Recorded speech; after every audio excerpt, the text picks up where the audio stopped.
All right, Ralph, we're all live. Thank you for taking out some time to chat with us. Let's talk about some drawing, man. Okay, so let's talk drawing. Let's talk about the new sketchbook. Okay, let me talk about drawing. I just shoot my mouth off. I have a lot to say. I would like to say a few things. First of all, I'm very old school. So a lot of what I'm saying is old school. Understand that.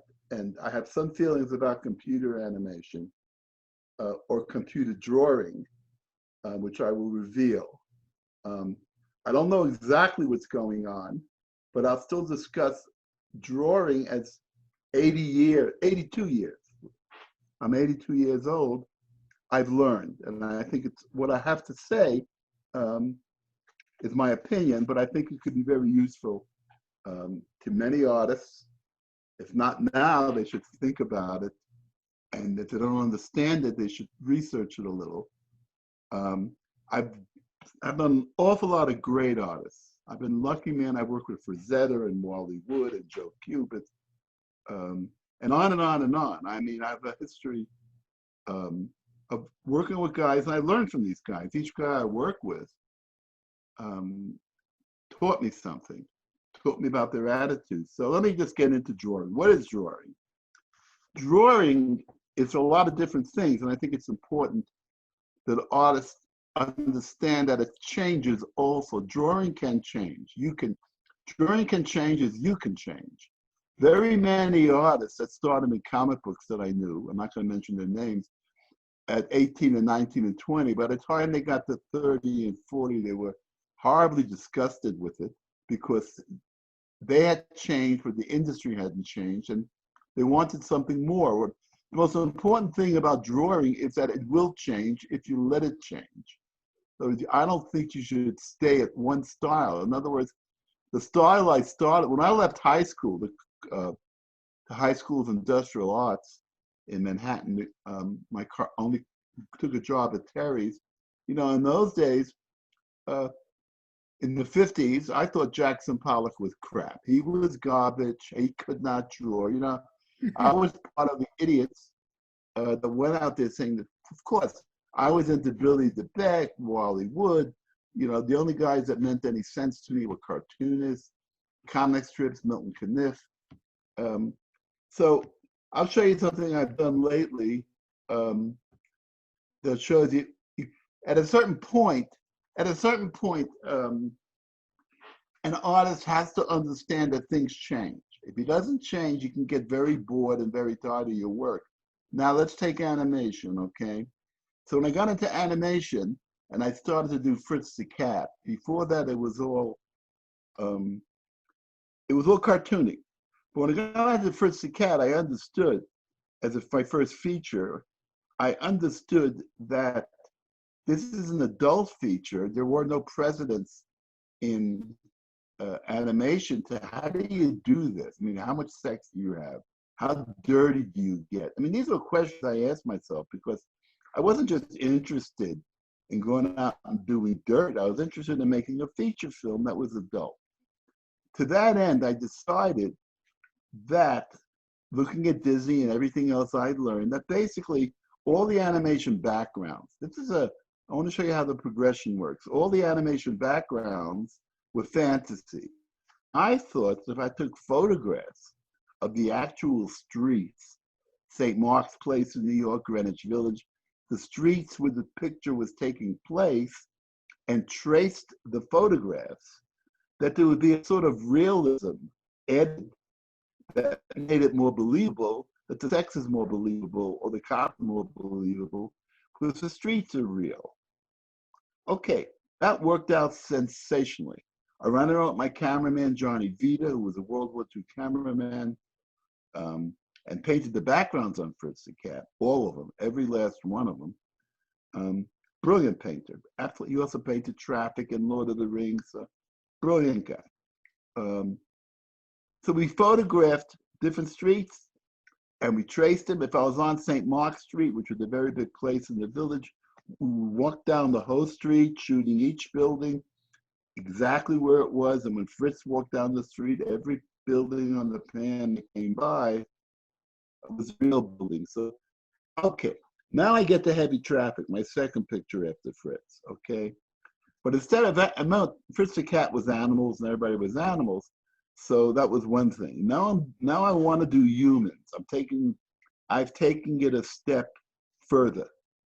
In other words, okay, so I want to do humans. Do I want to trace the backgrounds again? Do I get the same effect? I'm doing animated humans. I'm doing Jews.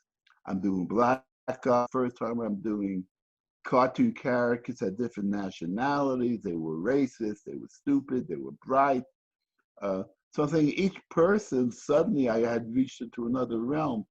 So I decided that I should not only photograph the street, use the photographs. In other words, the actual photographs behind the animated characters who are human would add more authenticity to it. And that worked, and that eventually got me putting in some live action clips. That too added more authenticity. Now, why am I saying that? I'm saying because, let me show you something. Could you see this? Yep. This is a street scene I did a couple of years ago here. It's a background, or it's a painting, right? All of this came from what I just said. If you're looking at, there are different pieces of photographs, collage, drawing, painting. So everything I did in animation eventually ended up to be a drawing. I took that style. So that's one of my styles. So a guy who left art school, hating Jackson Pollock, suddenly is doing stuff like this because I'm looking and learning about what drawing is. So that's what I'm trying to get across to people, that who you are at 18 and 19, who you are at 20, and who you are at 30 are different. You are mentally different. You are physically different. Now, some guys can go, I've never seen so much great art in my life on the internet. You know, when we were young, if we ran around and we found one book in the bookstore on an old artist, we treasured it. We took it home. We studied it. You know, it was very, very important. Today, you turn on the internet and you get every image in the world. Now, I have to tell you, if I was around today and turned on the internet and saw all the talent that you guys are looking at today, I would have quit. And I'm serious. I'm not kidding around. The amount of brilliance out there is overwhelming. Now, when I was young, and Roy Krull and Frankie's around trying to get Norman sketching, when this guy, Holly Wood. So what I'm saying is the amount of brilliance out there must be daunting. So the point is, what is it all about? The point is, you're not drawing. You're drawing to earn a living. That's the first thing. You're drawing for your own pleasure. You're drawing because you have to draw. You're drawing for lots of reasons.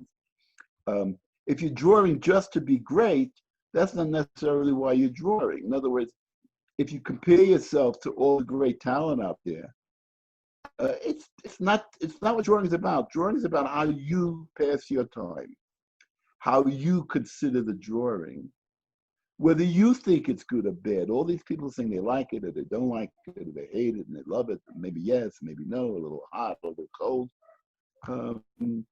That's wrong. That's not what drawing is about. Drawing is about what you feel, how emotional you are. I draw pictures now where I just started drawing. I don't even know what I'm doing. I just start. If it doesn't go anywhere, I throw it out. And if it goes somewhere, I try some starts. I can find them.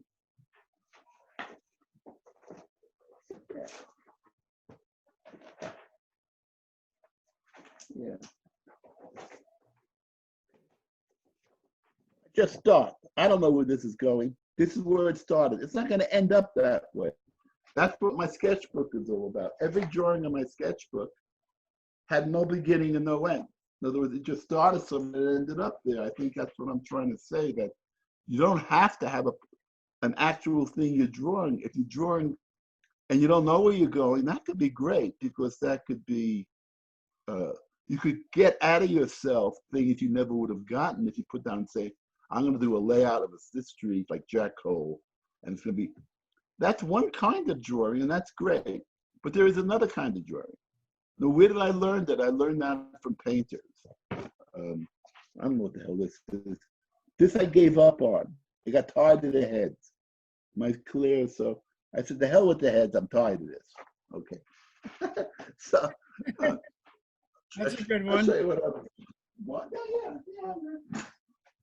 Yeah. I'll be right back.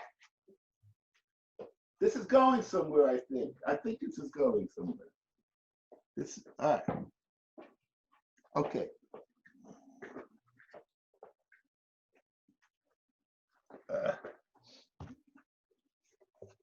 Here's a painting that I just did on the COVID crisis. Everyone's dressed up, okay? Wow. This was a thumbnail, this is a rough, this was traditional, I painted on board, okay? Now, remember the guy who hated Jackson Pollock? Okay. I took one of my drawings and I made a construction. There we go. Now, what is this? Bet you don't know what this is. Neither do I. Am I clear? Yeah, it's clear. Okay. All wood construction. This is a guy who thought Jackson Pollock was an idiot. I'm not saying this is a Pollock, but it's certainly abstract. This is a guy who draws cartoon characters. Okay, so what's he trying to do? Was stay drawing. I've been drawing since 1950 to today, and I can't think of a better way to go. That's the lesson I'm trying to give. Should I shut up now? No, you shouldn't shut up. I'm enjoying it, Ralph. It's all good. Sure.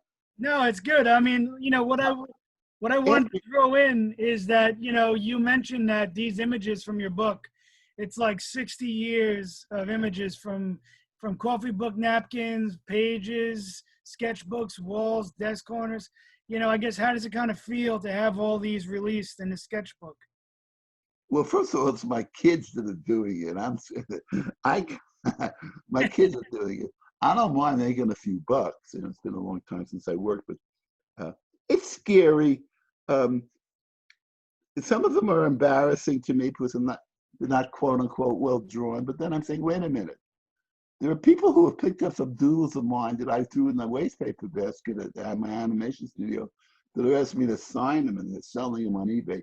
It's scary. It's embarrassing. I didn't look at the books. I'll tell you the truth. My daughter did 2 books. She put them together. I didn't look at any of them because it gets me nervous. In other words, if I look back at my drawings and I hate them, I'm saying, what are they doing in the book? Because you change your mind on what you thought was good or bad. Makes sense.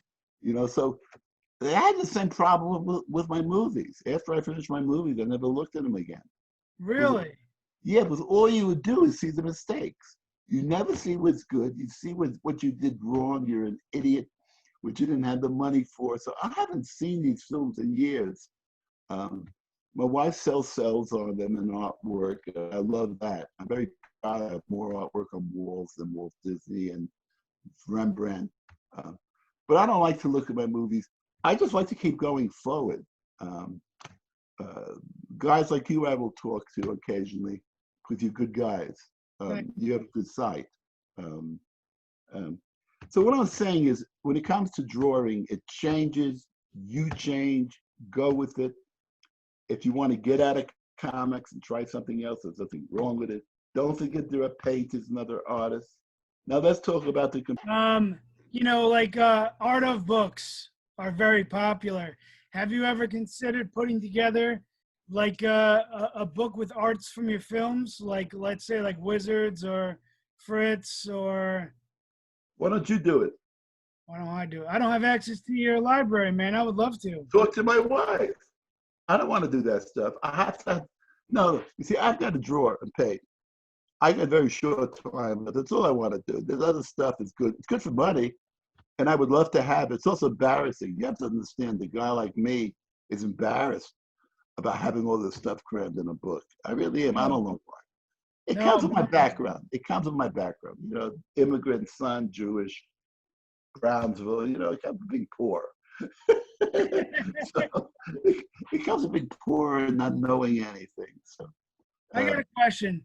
I noticed a bunch. Well, you know, in the books, I noticed that you have a common theme, that you draw like a lot of clowns and like kind of like hobos kind of drawings.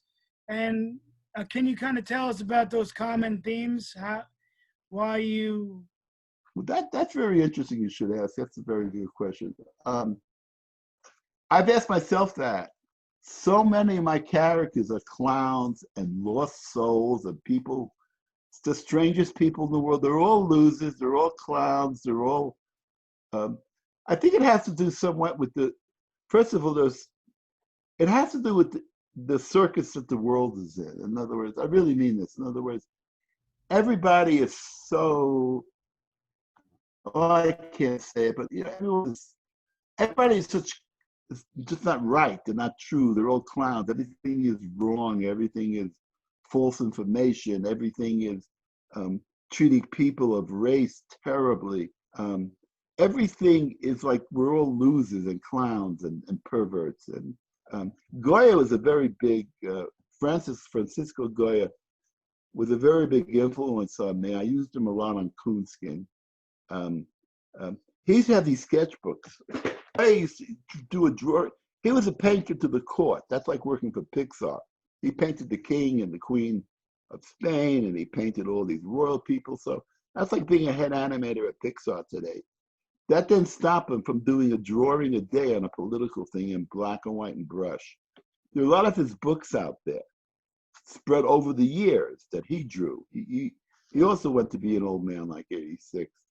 And every day, all his life, he stopped painting these pictures for the court and the queen and the king, and did black and white drawings of what he felt inside.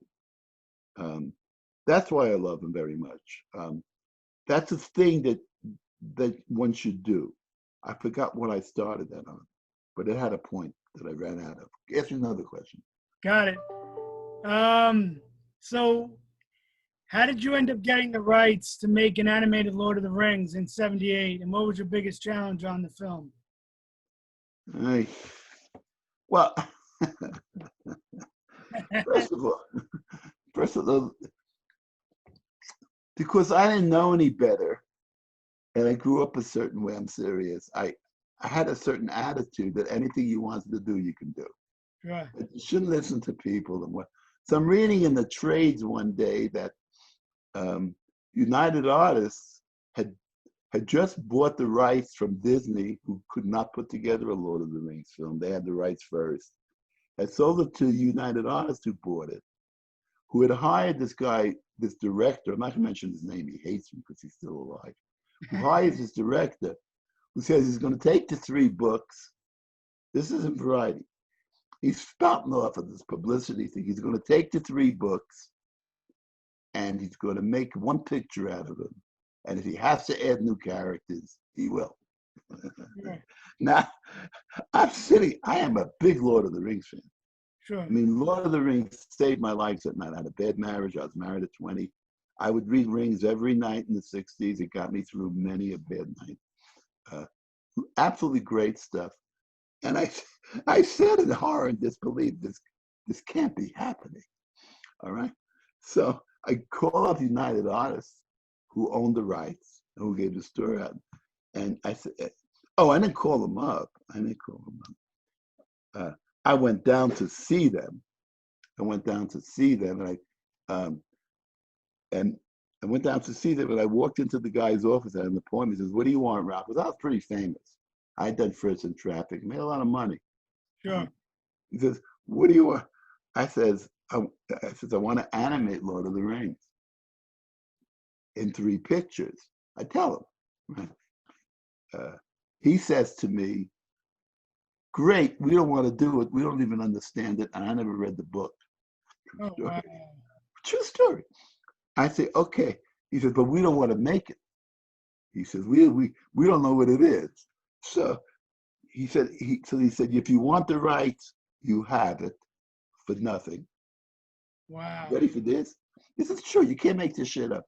If you want the rights, you have it for nothing. If you get me back the money I spent on the screenplay. Sure. I said, "How much did you spend?" He said, $3 million. I fell off the chair because Fritz the Cat cost $700,000. Heavy Traffic cost $1 million. What I'm saying, I'm making pictures for $1 million, and $1.5 million of these guys are paying $3 million for fucking words. I mean, it's unbelievable. So I say, okay, you got a deal. Now, you can't make this up. This is me as a young man, but because I didn't know any better. I had no agents. I wasn't part of the Hollywood production line stream. I didn't know what the rules were. And that's what stunned the guys. I mean, could you imagine? So they know I didn't have an agent. There's nothing to negotiate. I told them, okay, I'll get you the money. So I walk out of his office. True story, so help me God. I walk out of his United Artists and MGM Films were in the same building in those days, on the MGM lot. Am I clear? Okay. Sure. So across the hallway from United Artists was the MGM office. The guy that ran MGM was a guy called Dan Melnick. Dan Melnick ran MGM. He also did some beautiful pictures. He did the dancing pictures he put together. He was a very big intellect. He did all that dancing, and he was a good man. He was a very smart guy. So I knew that he would know what the Rings was, or I was hoping. It was a big book. So I walked into his office. I talked to his secretary. I said, I want to see Danny. His name was Dan Melnick. I called him Danny to make her think I was his friend. She said, do you have an appointment? I said, no, but I want to see Danny. She says, you can't. He's in with the director. He's having a pitch meeting. Someone's pitching him a film. I said, listen, hon. I said, if you could, I'm going to walk out of here, but you're going to tell Dan Melnick. I'm going to tell Dan Melnick one day that Ralph Bakshi is here with the rights to Lord of the Rings I want to give to him, and you said I can't see Danny. She looks at me. She's stunned. What do? I said, why don't you just type, because you have this thing where you used to type into a guy in the office, let him know someone's outside, someone wants to see him. The boss called. It's a secret system to tell the executive how to. So she types in out what I just told her. Sure. 2 minutes, the door swings open, and Dan Melnick comes out. He says, Ralph, you have the rights to Lord of the Rings? I say, yeah. He says, come right in. I break up a meeting between him and who's that there? Bogdanovich pitching him a film. Bogdanovich never spoke to me again. He hated my guts. Bogdanovich, so I threw him out of the meeting. He was pitching a film, It was so hard to get into pitch a film. That was a very big deal when the agent set it up. He gets in the middle of a pitch up. I don't know what picture he was pitching. But obviously, Danny brought me in and bought it. Hands down, walked across the hall with me. We're going back to Mike Medavoy's office. This is true. And he says, Mike, okay, we're buying it. We'll make it. We'll spend the money on it. And we're going to give you back your $3 million. Mike gets on, same day. Mike gets on the floor and kisses my hand, says, Mr. Bakshi, you're great. I now own the rights to Lord of the Rings with Dan Melnick financing it. I then took on a plane off to England to talk to Tolkien's daughter to let her know how I was going to make the film. I wanted her okay, whereas I didn't want to do anything that would jeopardize my relationship with the Tolkien family. Because I love the material so much. I still love the material. So I flew out to England and I met the daughter and his son, who was a real hustler and wanted me to do the Silmarillions next. I didn't even know what it was. He said, you have this book called the Silmarillions. I said, I don't know what it is. I got excited. When I read it, I didn't like it. And I went to Tolkien's studio where he wrote Lord of the Rings in the tower in Oxford. I saw his drawings. So that was how I got the rights to all of it. This is true. You can't do that today. You can't do that in my day. I don't know how I did it. This is stupidity, absolute stupidity. Yeah, but I know, but to think that it would work.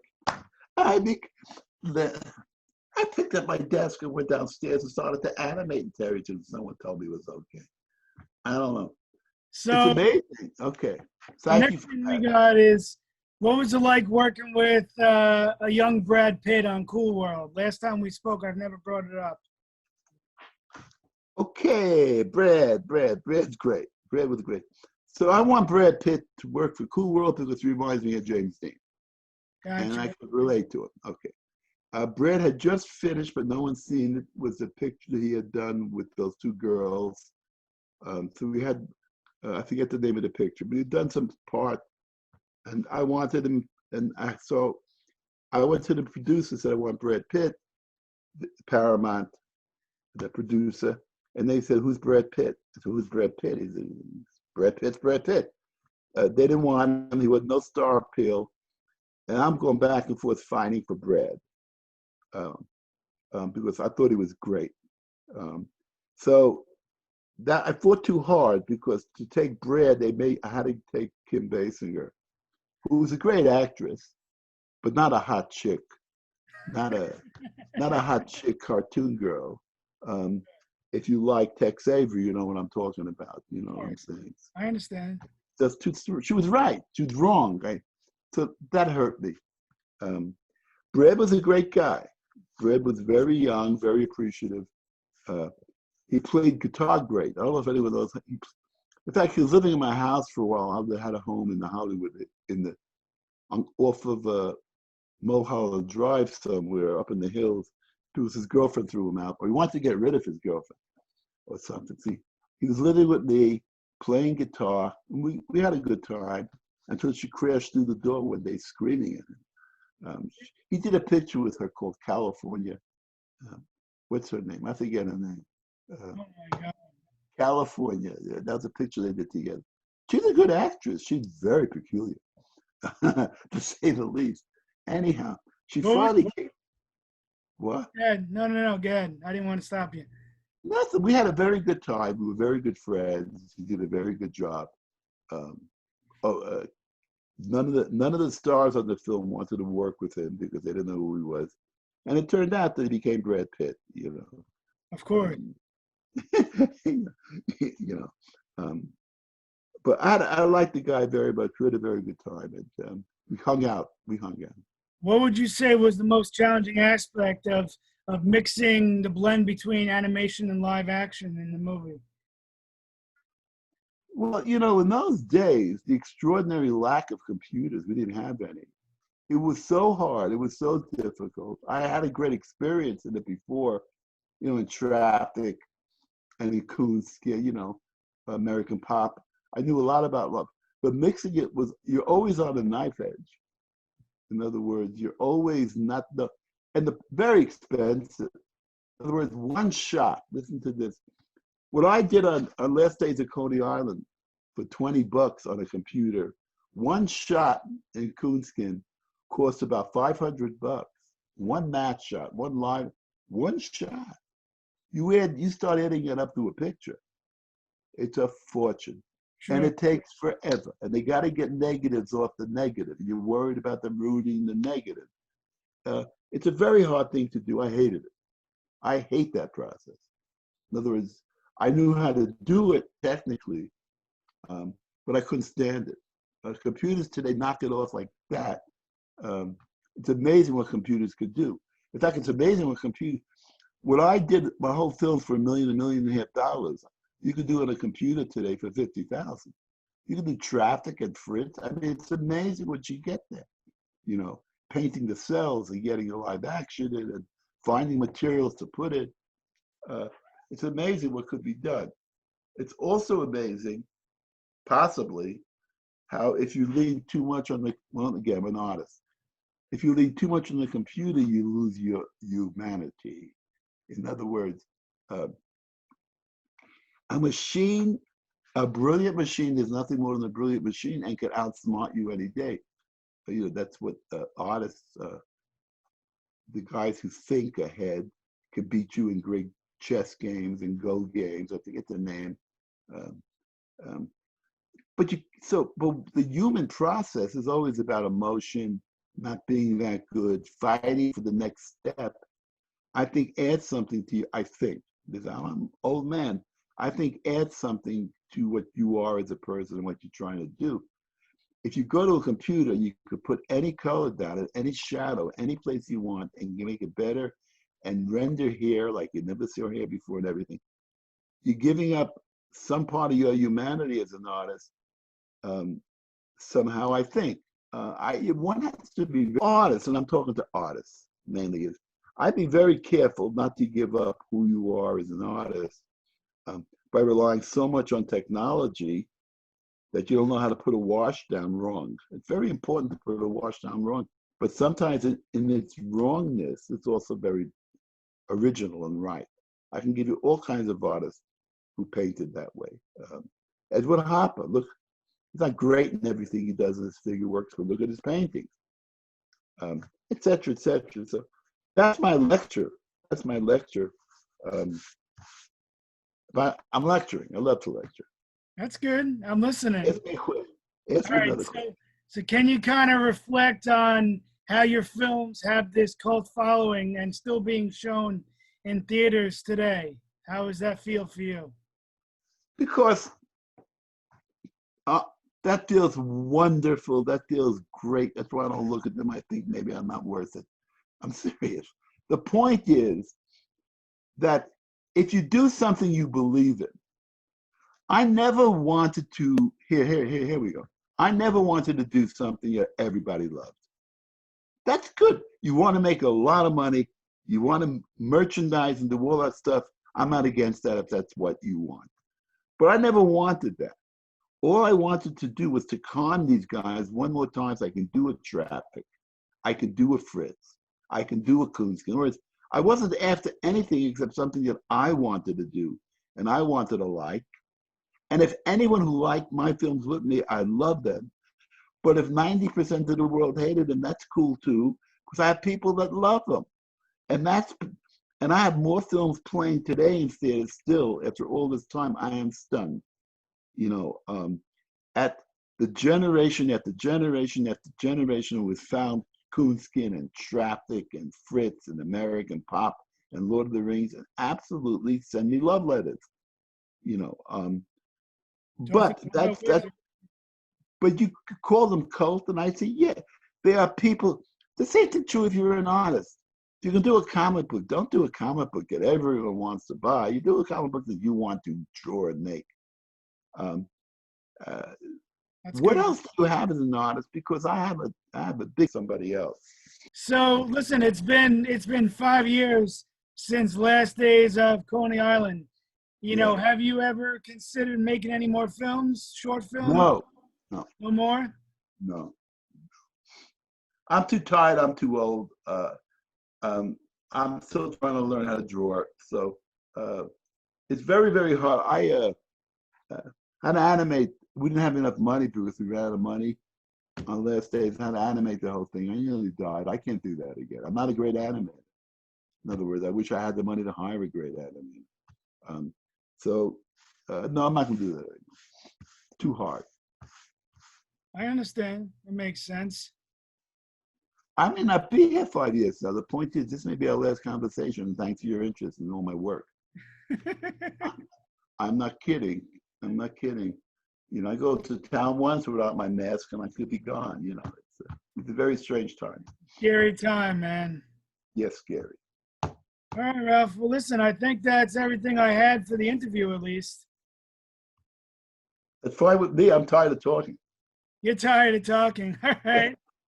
Right.